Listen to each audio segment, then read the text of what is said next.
Visayas habang isang nasawi sa Western Visayas. Kasama sa bilang ang 6 na sakay ng helicopter na bumagsak sa Agusan del Sur. Dismayado naman ang gobernador ng Cebu sa kung paano sila binahan ng Bagyong Tino sa kabila ng mahigit 26 na bilyong pisong halaga ng mga proyekto kontra baha. Umabot na sa palasyo ang kanyang sentimiento. Ang tugon nito sa pagtutok ni Ian Cruz.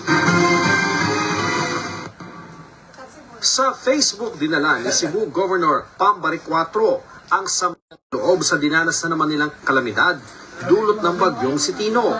26 billion pesos daw ang pondo para sa flood control project sa buong lalawigan.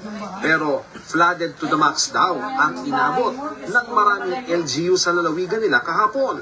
Nabasa raw ng Pangulo ang shout-out ni Governor. Yan po ang dahilan kung bakit po nagpapaimbestiga ang Pangulo Marcos Jr. Dahil nakita niya po yung epekto, may mga budget na inilaan para dito pero parang hindi gumagana.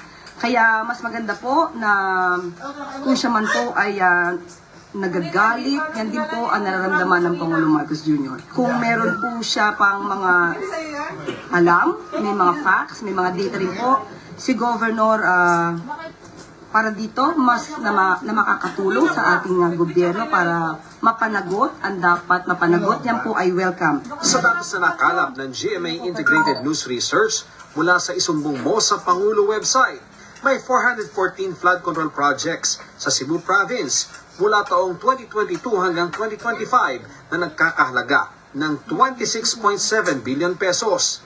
Cebu City, pangalawang Cebu sa Bulacan sa dami ng flood control projects at sa contract cost. Kahit wala ang Cebu Province sa top 10 flood-prone provinces base sa National Adaptation Plan. 4 sa pinangalanan ng Pangulo na top 15 contractor sa bansa nakakuha ng 117 flood control projects sa Cebu na may contractor.